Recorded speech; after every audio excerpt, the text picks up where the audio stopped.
Hello and welcome to the stumps corner. I am Zain Ali और आज हम बात करने वाले हैं पाकिस्तान वर्सेस श्रीलंका के मैच के बारे में। क्या होगा, क्या पाकिस्तान अपनी फॉर्म बरकरार रख पाएगी? क्या एशिया कप की तरह श्रीलंका दोबारा पाकिस्तान को हरा देगी? पाकिस्तान के प्लान्स क्या होंगे? श्रीलंका किस एफर्ट के साथ पाकिस्तान के खिलाफ मैदान में उतरेगा? आइए जानते हैं आज की इस वीडियो में।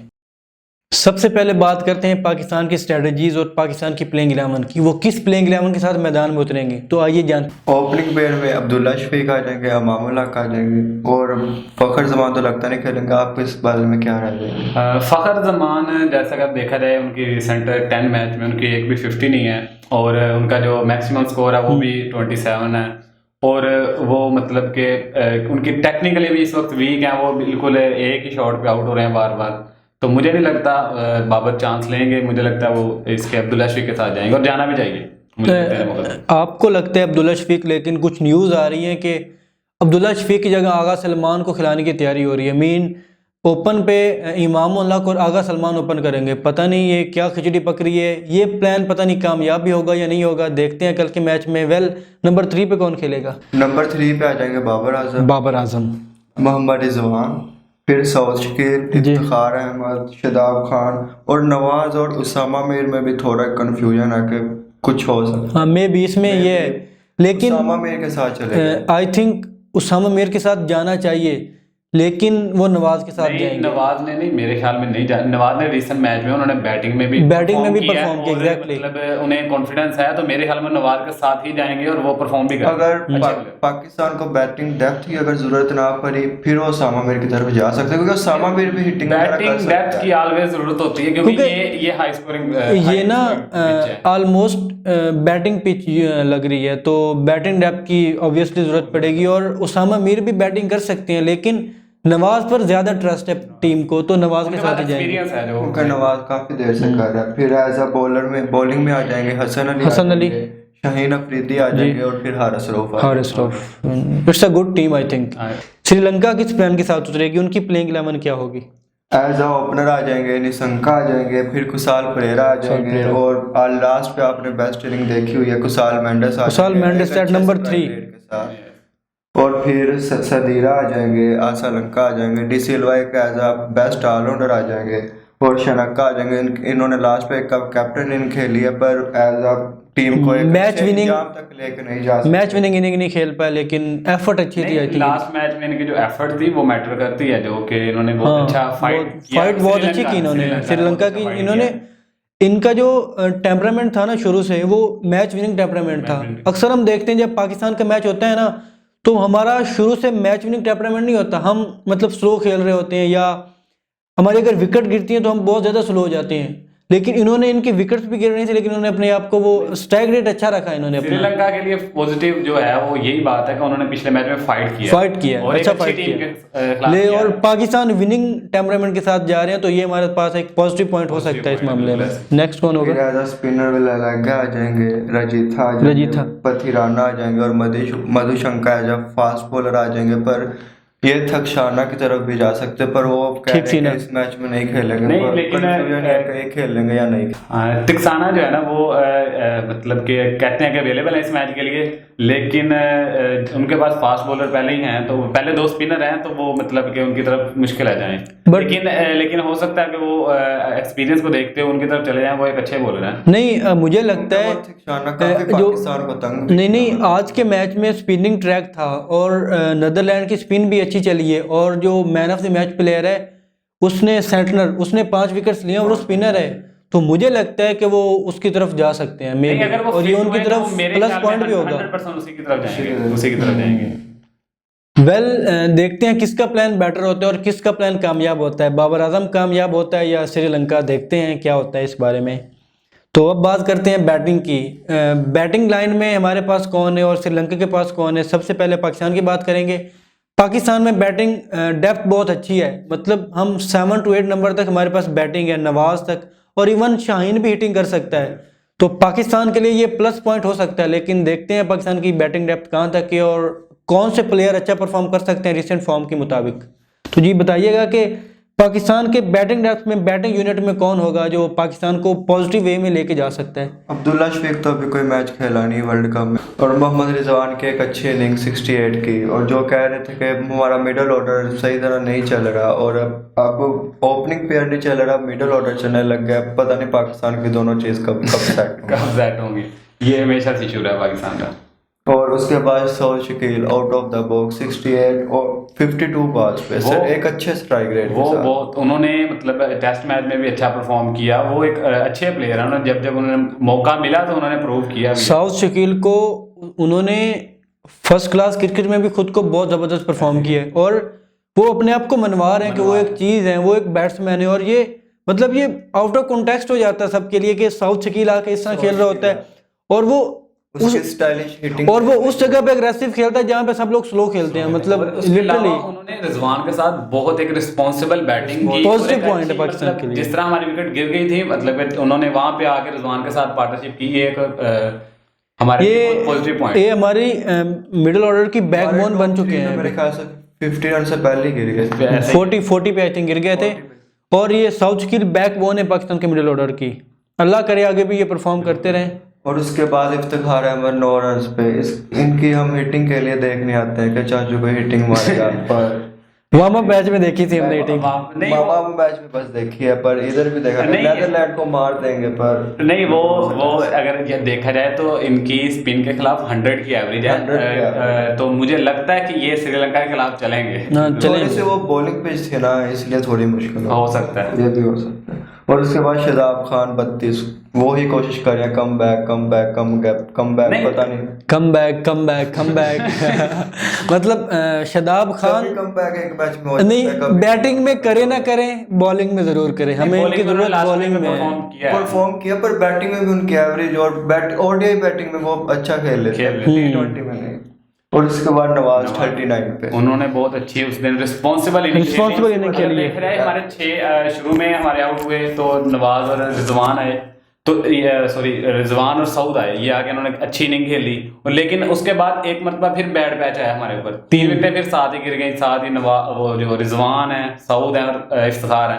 उसके बाद हमें आके जो नवाज और शदाब ने एक अच्छी इनिंग खेली, जो हमारा टोटल एक डिसेंट टोटल पे हम पहुंच गए, जो हमारे लिए फाइट वो शुरू से ही ऐसा है कि पाकिस्तान की जो टीम है ना, आप उसका टोटल गैस नहीं कर सकते कब कौन सा बंदा परफॉर्म करे और कब कौन सा बंदा गेम को जितना डीप लेके जाए। पहले होता था सऊद शकील, इफ्तिखार खेला, बाबर आजम खेला, और अब कौन खेल रहा है? शादाब और नवाज खेल रहे हैं, नंबर 7-8 के प्लेयर्स। मीन बैटिंग में पाकिस्तान को कोई कमी नहीं है, बैटिंग में हम अच्छा परफॉर्म कर सकते हैं। अल्लाह करे हमारे जो प्लान है, जो पाकिस्तान के प्लान है, वो बेटर साबित हों, और पाकिस्तान की ये बैटिंग लाइनअप जो हमारे स्टार प्लेयर हैं वो अच्छा परफॉर्म करें, और यही दुआ है। आप देखते हैं श्रीलंका, मुझे लगता है कि शादाब और नवाज पे हमें बिलीव करना चाहिए, उन्हें वाइस कैप्टन ऐसे नहीं बनाया मैनेजमेंट ने, कोई बात होगी और बनाया, हम बिलीव करेंगे वो अच्छा खेलता नहीं, वो हमें मतलब बैटिंग पे तो हमें बिल्कुल बिलीव है, बॉलिंग पे, और उन्होंने बिलीव परफॉर्म किया। इन्होंने बड़ी इनिंग खेली हुई है शदाब की, साउथ अफ्रीका के खिलाफ, चले T20 में है, लेकिन एक इनिंग है अफगानिस्तान के खिलाफ, उसके अफगानिस्तान का वनडे में जिस मैच में तकरीबन मैच एंड हो गया, तो उन्होंने वहां पे एक अच्छी इनिंग खेली, तो शदाब ने परफॉर्म किया हुआ। तो अभी हम बात करते हैं श्रीलंका के बैटिंग यूनिट की। उन्होंने रिसेंट मैच में किस तरह परफॉर्म किया, और जो उनके स्टार प्लेयर हैं, जो उनके की प्लेयर हैं, उनकी बैटिंग यूनिट क्या और उनके बैटिंग प्लान्स क्या होंगे, तो जानते हैं। जी जैन बताइएगा कि श्रीलंका ने प्रीवियस मैच में उनके जो टॉप बैटर्स हैं उन्होंने किस तरह परफॉर्म किया। निशंका तो डक्स पे आउट हुए हैं, दोनों परफॉर्म नहीं कर पाए, और परेरा 7 पे आउट हुए हैं, खुशहाल परेरा 7 पे आउट हो गए। दोनों साथ देते और 320 तक इसके आसपास गई है टीम, और थोड़ा पास आ सकते थे, रन रेट में थोड़ा सा नहीं अच्छा कर जीत भी सकते थे लिटरली के बाद। इसमें ये जो वर्ल्ड कप है 10 टीमों ने 9 टीमों के साथ खेलना है, रन रेट का बहुत मसला है, बहुत ज्यादा। आई थिंक जो अगर आपने हारना भी है ना, तो आप इस तरह हारो कि आपका जो मार्जिन हो वो कम से कम हो। पाकिस्तान के साथ ये मसला शुरू से रहा है, और वो रन रेट को फोकस नहीं करते। 2019 वेस्ट इंडीज से हम हारे थे, और इतना बुरा हारे थे कि हम कम बैक नहीं कर सके। हम सिर्फ ये इन्हीं पॉइंट्स की वजह से बाहर हुए थे बिल्कुल। जो क्या कहना पॉइंट टेबल हमारा सेम था, लेकिन रन रेट 2015 में भी बहुत बुरी तरह वेस्ट इंडीज में आ रहे थे, ये बहुत पीछे का रिकॉर्ड। चलो शुक्र है इस बार वेस्ट इंडीज नहीं है। और उसके बाद Kusal Mendis 76, wow brilliant, outstanding inning.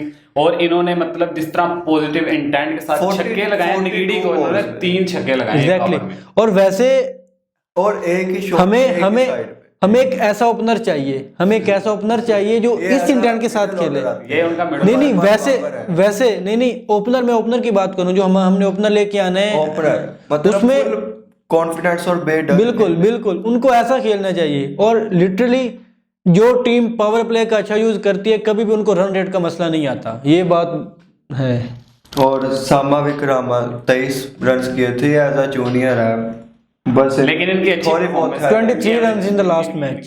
Average अच्छी है ओवरऑल। ऐसा इनका 79 आ जाएंगे। 79 इन्होंने भी बहुत आउटस्टैंडिंग इनिंग खेली है। अगर देखा जाए तो कुशल मैंडेस के बाद इनकी एक अच्छी इनिंग थी 79 रन की, और दोबारा इन्होंने मैच एक दफा जब वो आउट हुए हैं उसके बाद इन्होंने आके दोबारा संभाला और अच्छी पार्टनरशिप। और उसके बाद डी सिल्वा 11, इससे काफी उम्मीद है कि ये मैच को थोड़ा संभाल लेगा, पर 11 और 14 बॉलों पे आउट हो गया। और शनाका कैप्टन ये Shanaka as a captain 68 innings की इनिंग खेली है, और ये एज अ कैप्टन रोल अदा तो कर रहे थे, पर इनका साथ देने वाला कोई नहीं, ये ना गेम को डीप लेके जाने की कोशिश कर रहे थे, लेकिन आप गेम को डीप तब लेके जाते हैं जब आपके साथ कोई ऐसा हिटर हो जिसकी आप ट्रस्ट कर सकें। लेकिन इनकी काफी ज्यादा इनकी विकेट्स गिर रही थी time to time, over to over इनकी विकेट्स गिर रही थी, लेकिन इन्होंने फाइट बहुत अच्छा किया है, ये बात माननी अगर पड़ेगी। देखा जाए अगर ये इनका स्कोर 350 तक होता तो श्रीलंका ने जीत जाना था।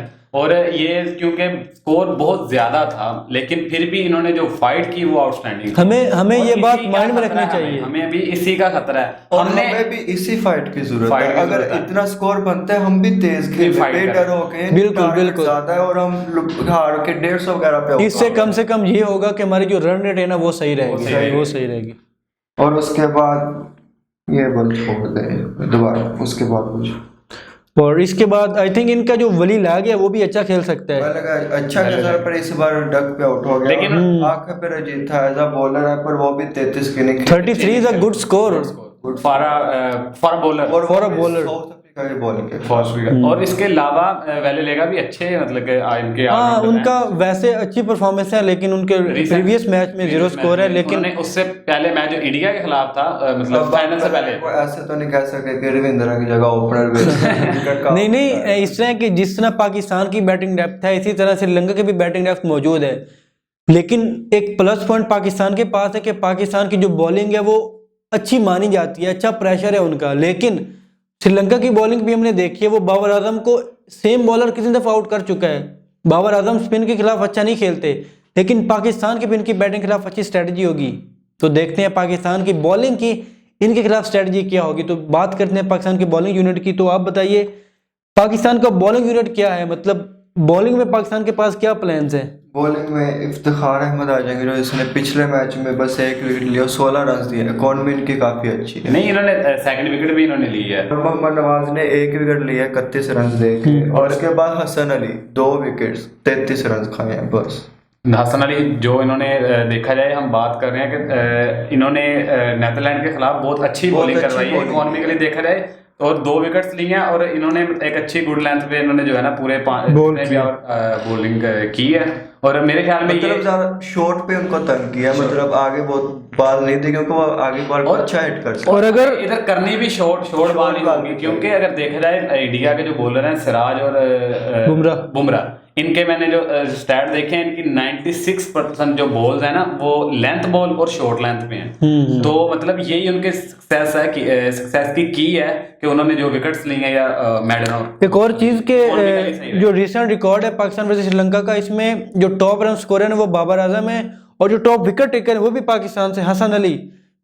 इस मैच में हसन अली हमारे की प्लेयर हो सकते हैं, हमें इन पर फोकस करना चाहिए हसन अली पर, और ये मेन प्लान का हिस्सा होने चाहिए। हमें शाहीन अफरीदी अगर विकेट नहीं ले पाता तो हमें हसन अली की तरफ जाना चाहिए। हसन अली वो अटैक तो करेंगे, लेकिन इनके ओवर्स मिडिल में भी होने चाहिए, क्योंकि मिडिल में भी ये अच्छा परफॉर्म करते हैं। और शाहीन अफरीदी 1 विकेट और 37 स्कोर तो इतना नहीं पड़ा, पर फिर भी वो पाँव पे एग्जैक्टली यहाँ पे एक बात जरूरी है कि जो शाहीन अफरीदी है ये इसको एक फार्मूला मिला हुआ है, पाँव पे मारना या पैड पे मारना, लेकिन अब उसका एक नशा है कि पहले ओवर में विकेट, हर दफा पहले ओवर में विकेट नहीं मिलती, और ये हर दफा यही गलती करके पैनिक हो जाता है। रोहित शर्मा ने इसे मारा इसी बात की वजह से। अब सबको पता चल गया इसने पहले ओवर में या पैड पे बॉल करनी है, इन स्विंग करके, इसलिए सबको पता चल चुका है कि इसने पहले ओवर में या पैड पे बॉल करनी है, इन स्विंग करनी है, या पाँव पे मारने की कोशिश करनी है, यॉर्कर मारना है। लेंथ पे ये बॉल, हाँ, यॉर्कर लेंथ पे। लेकिन अब आई थिंक इसका ये प्लान इसको बदलना चाहिए, इसको थिंकिंग में थोड़ी इंप्रूवमेंट लानी चाहिए।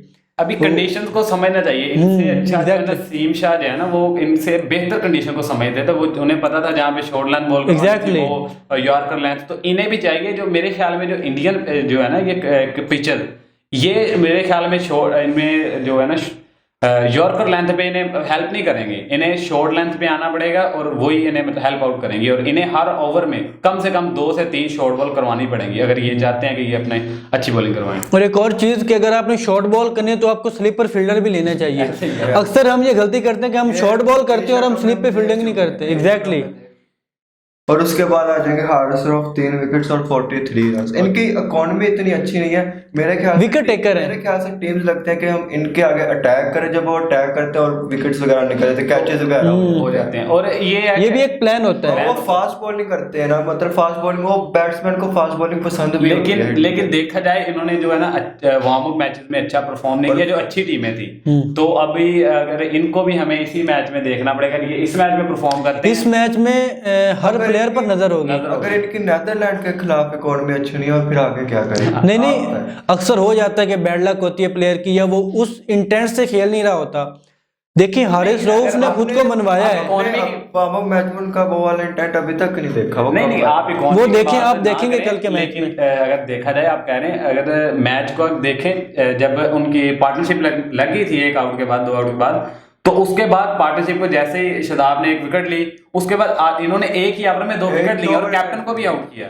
तो ये इनकी मेन चीज है, ये ब्रेक मिडल में इनका मेन काम है ब्रेक थ्रू दिलवाना। तो अगर ये ज्यादा स्कोर खाते हैं तो ये पड़ जाता है। लास्ट विकेट्स में एक बॉलर तंग भी कर रहा था, आपने वो सीन देखा होगा, और इन्होंने उनको बोल्ड करके उसका जवाब भी दिया हुआ है। और मुझे लगता है कि ये इन्हें करना नहीं चाहिए। 11 नंबर के जो बैट्समैन है उनके खिलाफ अग्रेशन नहीं अग्रेशन नहीं होना चाहिए, अग्रेसिव होना चाहिए। नहीं वो प्लेयर तो देखना, 11 नंबर के प्लेयर के खिलाफ क्या अग्रेशन आप दिखाना तो कोहली को दिखाइएगा ना। 11 नंबर का प्लेयर, एक बॉलर, फास्ट बॉलर को उसको पता स्पीड, उसको क्यों ऐसे बातें करें, उसको क्यों अग्रेशन नहीं। ये लड़ाई छोड़ें, ये बात नहीं है। अभी मैं एक और बात ऐड करना चाहूंगा कि अक्सर ये होता है कि अगर पाकिस्तान को विकेट नहीं मिलती ना तो वो पैनिक हो जाते हैं, और यहाँ पाकिस्तान गलती कर जाता है।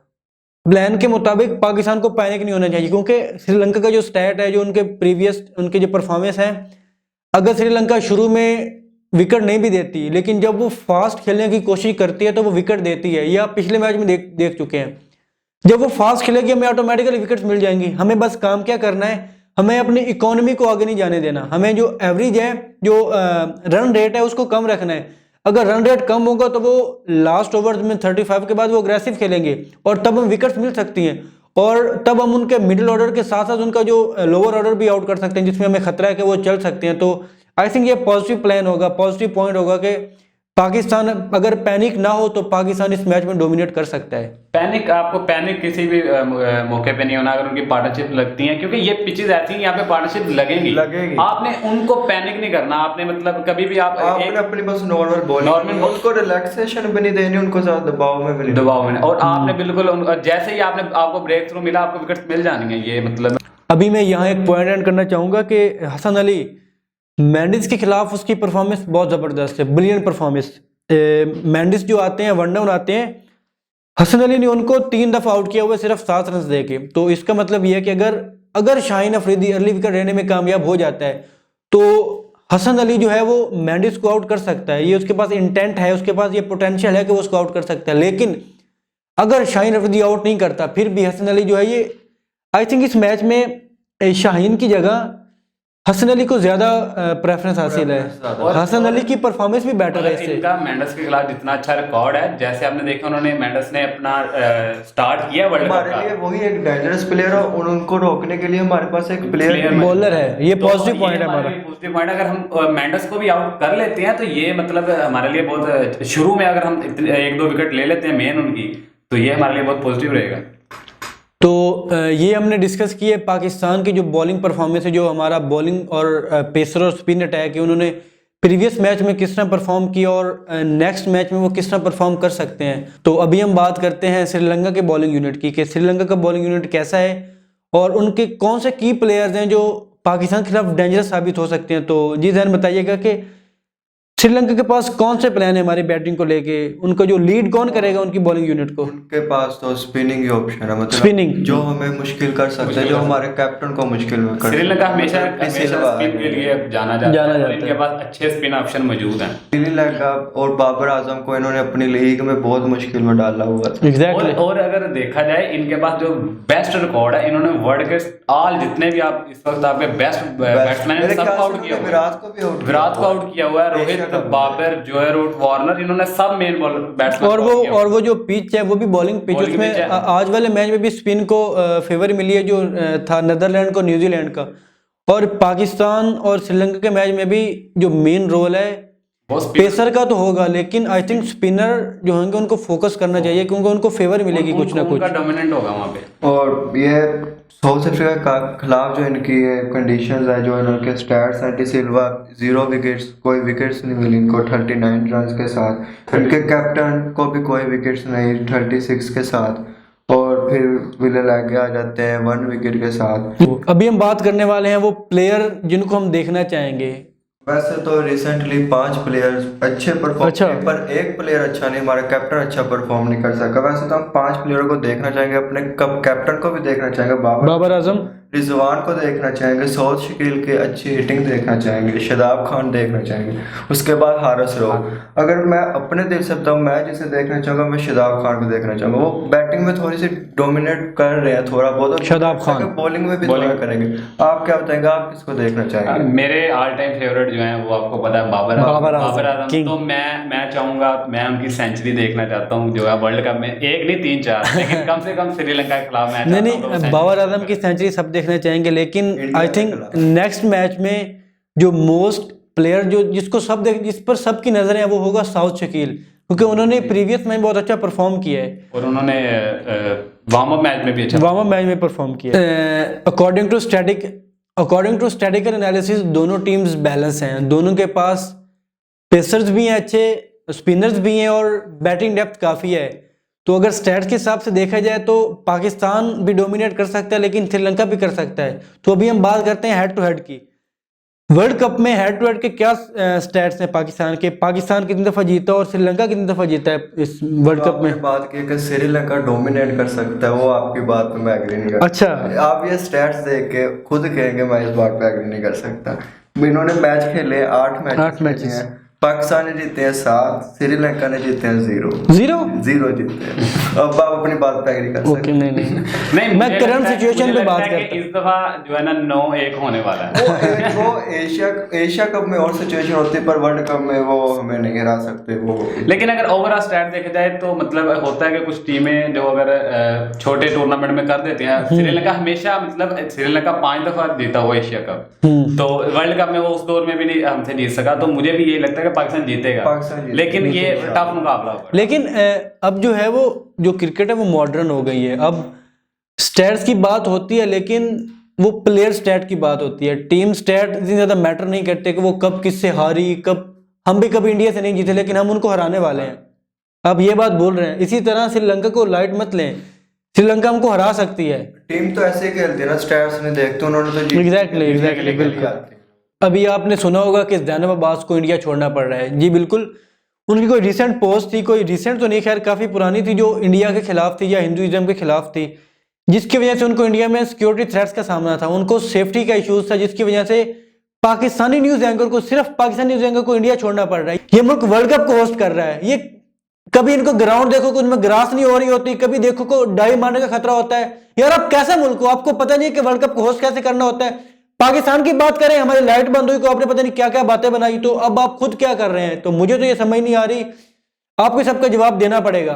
तो इंशाल्लाह इंडिया ये वर्ल्ड कप कभी नहीं जीतेगी, आप ये बात याद रखना। मिलते हैं नेक्स्ट वीडियो में, अल्लाह निगहबान।